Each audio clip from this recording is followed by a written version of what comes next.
कि हमारे मोहल्ले में बहुत सारे लोग जगे नहीं थे, मैं तो जग गया था और थोड़ा सा हमने हल्का महसूस किया।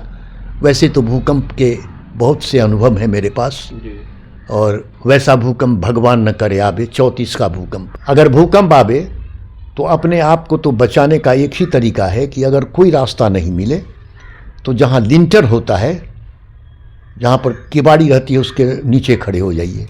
बड़ी बात क्या है कि जितने अलमारी हैं हमारे पास उसमें जंजीर लगा दीजिए अभी भी। अंग्रेजी का विभागाध्यक्ष था, 25 वर्ष पहले मैं सेवानिवृत्त हुआ था। मैं बिहार कॉलेज सर्विस कमीशन का मेंबर भी रह चुका हूँ। उस वक्त बिहार झारखंड दोनों एक थे। थोड़ा राजनीतिक संपर्क भी रहा। एक समय था कि कांग्रेस ने हमको बहेरी से टिकट भी दिया था, लेकिन सीपीआई का विधानसभा का सीपीआई का समझौता हुआ था तो मैं बैठ गया था। क्या करें, हाँ, लिखने पढ़ने में 10-15 किताबें मेरी प्रकाशित हैं हर जगह से, जिस पर किताब भी लिखी गई है। नमस्ते सर, आपका स्वागत है मधुबनी हलचल, साथ ही साथ प्रभात टाइम में। कल रात में जो भूकंप आया था उसके बारे में क्या कहेंगे? भूकंप जो आया था उस समय आपकी स्थिति कैसी थी और आप क्या जागे हुए थे आप? यह तो भूकंप से प्रभावित होने वाला इलाका है, हिमालय के क्षेत्र में पड़ता है और अगर इसी तरह का भूकंप बराबर आता रहे जैसा रात में आया था तो यह अच्छी बात है। ये थोड़ी बेतुकी बात लगती है लोगों को, इसलिए कि नीचे में जो तीव्रता है वो धीरे धीरे तीव्रता कम हो जाएगी, बड़े भूकंप का खतरा टल जाएगा। कल जो भूकंप था बहुत हल्का था, लेकिन यह अफसोस की बात है कि हमारे मोहल्ले में बहुत सारे लोग जगे नहीं थे, मैं तो जग गया था और थोड़ा सा हमने हल्का महसूस किया। वैसे तो भूकंप के बहुत से अनुभव हैं मेरे पास और वैसा भूकंप भगवान न करे आवे, 34 का भूकंप। आप तो सर अपने जीवन में, आपका उम्र लगभग 90 साल की अवस्था है आपकी है, उससे ऊपर है। आपने अपने जीवन में बहुत सारे भूकंप देखे होंगे, तो कल जो आया था भूकंप पहले वाले भूकंप की अपेक्षा जो है कुछ नहीं था, ये हल्का था। क्या क्या चीज गिरा सर? बस एक किताब हमारी गिरी और बेड वगैरह में हल्की से थरथरा। आपने अभी तक अपने जीवन में सबसे भयानक भूकंप किस वर्ष महसूस किया?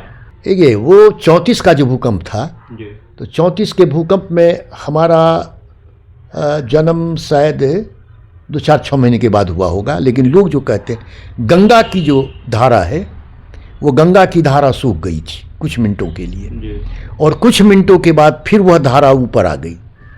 वैसे भूकंप की कल्पना नहीं की जा सकती है। साल भर तक, 6 महीने तक तो नहीं, लेकिन 2 महीने तक बराबर भूकंप आता रहा, बड़ा जब भूकंप आया तो।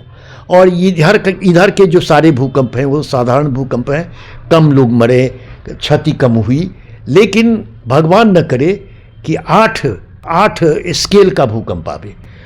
34 स्केल पर 8 से ऊपर वाला जो भूकंप है, हाँ, वो काफी खतरनाक माना जाता है, बहुत खतरनाक माना जाता है। और इसीलिए मुझको जहाँ तक याद है 34 का भूकंप है, 7-7.5 से ऊपर ही रहा होगा, मुझे पूरी तरह याद नहीं है। 34 के बाद जो है कब का भूकंप सबसे, हाँ, तो हमको तो याद नहीं है। 1980-90 के बीच, हाँ, 80-90 के जो बीच का भूकंप था वह भी बड़ा, बाढ़ भी आया हुआ था। हाँ, बाढ़ भी आई हुई थी। वो अच्छा मतलब क्षति तो हुई थी जान माल की, उतनी क्षति नहीं हुई थी। अच्छा सर, आप एक वरिष्ठ नागरिक हैं हमारे देश के, हमारे समाज के।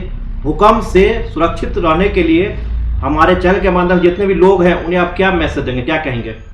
अगर भूकंप आवे तो अपने आप को तो बचाने का एक ही तरीका है कि अगर कोई रास्ता नहीं मिले तो जहाँ लिंटर होता है, जहाँ पर केबाड़ी रहती है, उसके नीचे खड़े हो जाइए।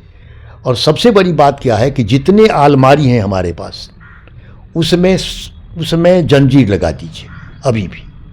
अलमारी से बहुत खतरा होता है और कहीं नहीं कोई अगर गुंजाइश नहीं हो तो पलंग के नीचे चले जाइए। यही सारी चीज़ें। सर अपना परिचय दे दीजिए छोटा सा। RK कॉलेज मधुबनी में अंग्रेजी का विभागाध्यक्ष था। 25 वर्ष पहले मैं सेवानिवृत्त हुआ था और मैं बिहार कॉलेज सर्विस कमीशन का मेंबर भी रह चुका हूँ। उस वक्त बिहार झारखंड दोनों एक थे और भी विभिन्न पदों पर रहा हूँ। कभी मैं प्रिंसिपल भी था। RK कॉलेज में नहीं, मैं BM कॉलेज बहेरी में था। बहेरी में। तो दूसरी बात है कि थोड़ा राजनीतिक संपर्क भी रहा। एक समय था कि कांग्रेस ने हमको बहेरी से टिकट भी दिया था, लेकिन सीपीआई का, विधानसभा का सीपीआई का समझौता हुआ था तो मैं बैठ गया था। लिखने पढ़ने में 10-15 किताबें मेरी प्रकाशित हैं हर जगह से, मुझ पर किताब भी लिखी गई।